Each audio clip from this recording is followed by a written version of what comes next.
Assalamualaikum warahmatullahi wabarakatuh.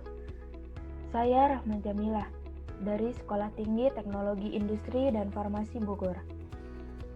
Di sini saya akan memaparkan tentang produksi vaksin COVID-19 di Indonesia. Seperti yang kita ketahui, saat ini masa pandemi COVID-19 belum mereda. COVID-19 ini adalah penyakit menular yang disebabkan oleh virus corona atau novel beta coronavirus. Pembahasan kali ini mengenai virus, vaksin, dan teknologi produksi vaksin COVID-19. Virus.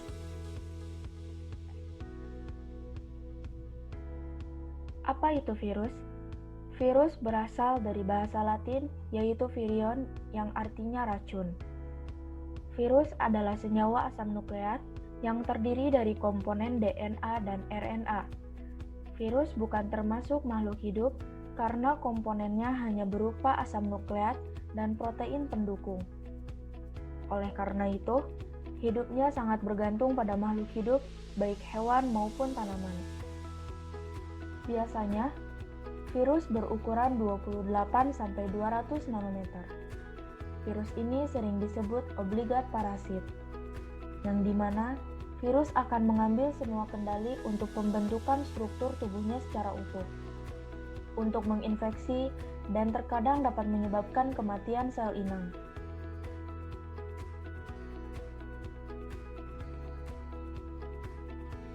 Virus COVID-19 ini memiliki sifat, yaitu berkembang biak dengan cara membelah diri, dapat mereplika diri sendiri, dan seringkali bermutasi ketika masuk ke dalam tubuh manusia, lalu bersemayam di paru-paru.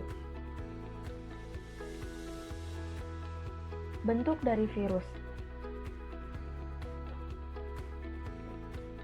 Bentuk dari virus COVID-19 ini terdiri dari nukleokapsid protein, envelope glycoprotein, RNA, spike protein S, yang dimana spike protein ini dapat menempel pada protein angiotensin converting enzim 2 atau AC2 yang terdapat pada sel epitel manusia. Selanjutnya ada membran glikoprotein M dan lipid layer.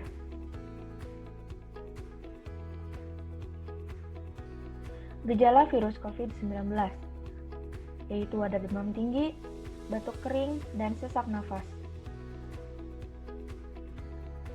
Cara penyebaran COVID-19 yaitu pertama, droplets berupa tetesan cairan dari batuk dan bersin. Yang kedua, kontak fisik, contohnya menyentuh atau berjabat tangan.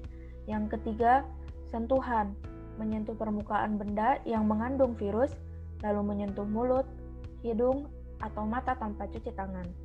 Yang keempat, ada tinja, penularan melalui tinja. Namun, penularan ini jarang terjadi. Yang kedua, vaksin. Vaksin adalah suatu zat yang merupakan suatu bentuk produk biologi yang diketahui berasal dari virus, bakteri, atau dari kombinasi antara keduanya yang dilemahkan. Vaksin ini memiliki tujuan. Tujuan utama dari semua jenis vaksin adalah merangsang sistem kekebalan dalam tubuh manusia untuk melawan antigen. Apabila antigen tersebut menginfeksi kembali, maka tubuh memiliki reaksi imunitas atau respon imun untuk melawan antigen tersebut.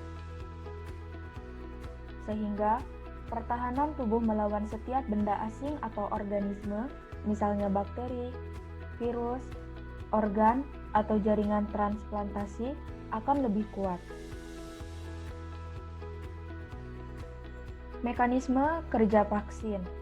Cara kerja vaksin virus corona sama seperti vaksin lainnya.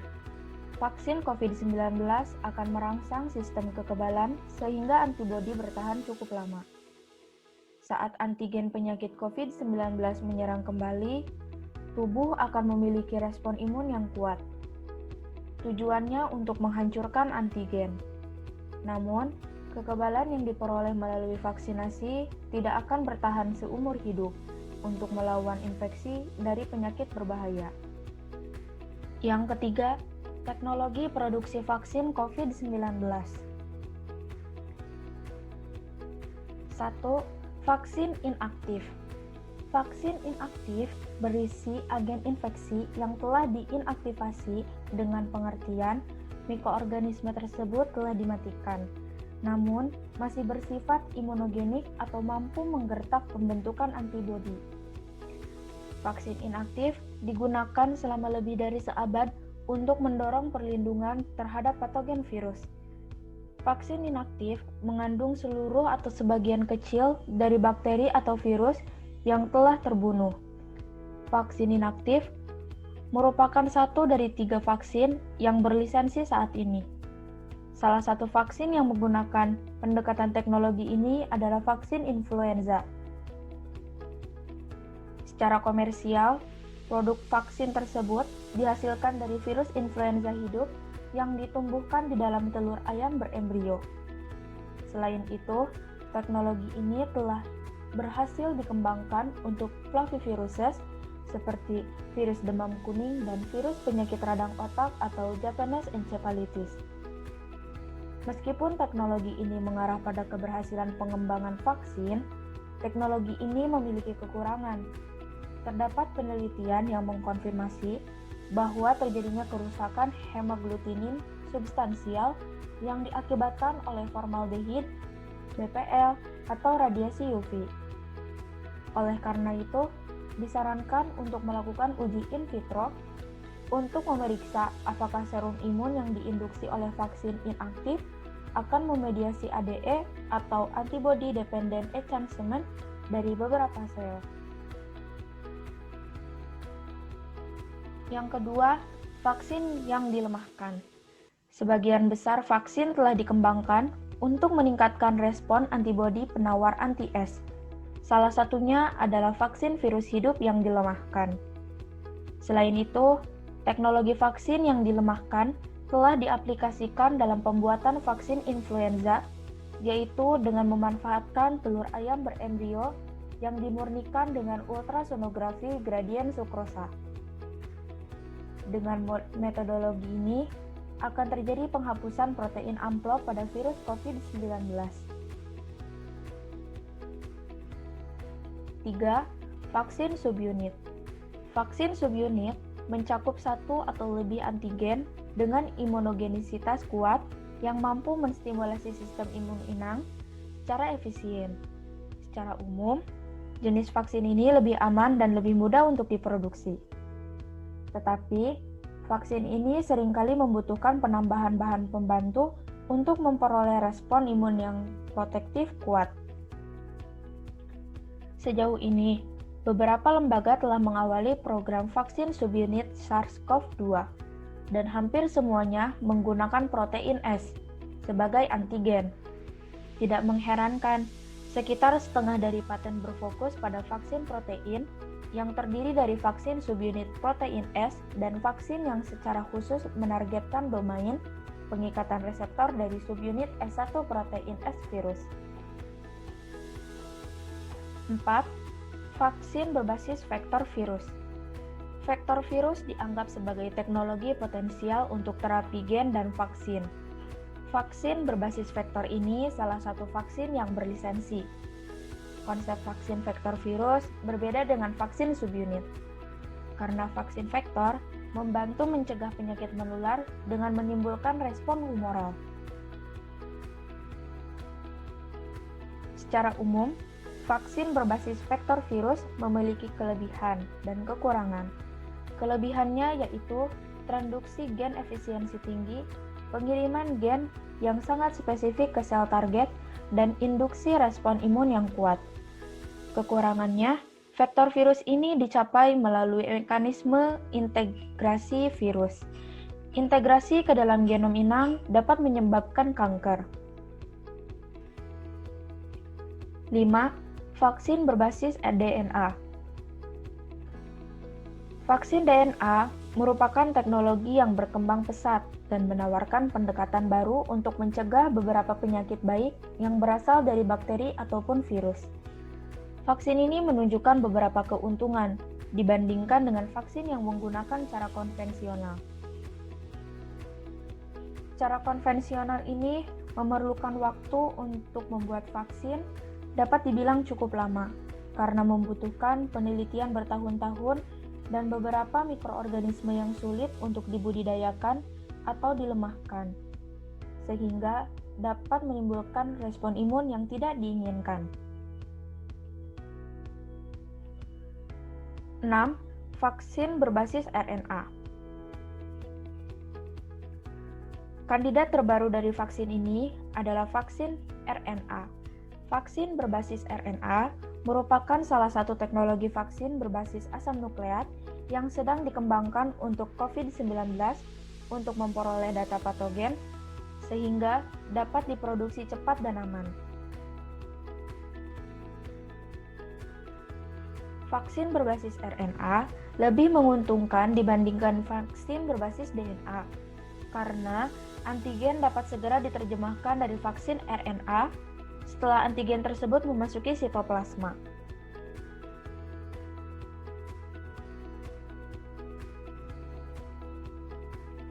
Teknologi yang dipilih Indonesia dalam produksi pertama vaksin COVID-19 dan alasan pemilihan metodenya. Vaksin merah putih yang dikembangkan Indonesia untuk melawan virus COVID-19. Vaksin ini murni buatan dalam negeri yang dibuat menggunakan strain COVID-19 Indonesia. Ada 6 versi vaksin merah putih yang didapatkan dari 6 institusi dalam negeri yang mengembangkan vaksin merah putih dengan platform yang berbeda-beda. Yang pertama, lembaga Eijkman, vaksin yang dibuat dengan platform subunit protein. Yang kedua, Lembaga Ilmu Pengetahuan Indonesia atau LIPI, mengembangkan vaksin dengan platform rekombinan fusi. Yang ketiga, Universitas Indonesia mengembangkan vaksin platform DNA, mRNA, dan virus-like particle. Yang keempat, Universitas Gadjah Mada mengembangkan vaksin dengan platform protein rekombinan. Yang kelima, Institut Teknologi Bandung mengembangkan vaksin dengan platform adenovirus. Yang terakhir, Universitas Airlangga mengembangkan 2 platform virus yaitu adenovirus dan adeno-associated virus atau AAV. Alasan pemilihan metode.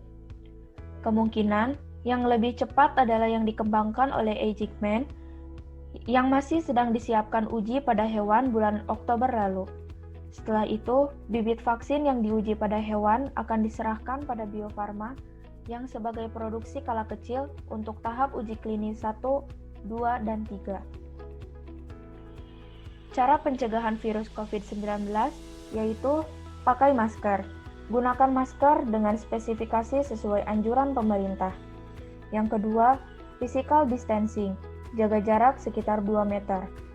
Yang ketiga, utamakan higienitas, selalu cuci tangan dengan sabun.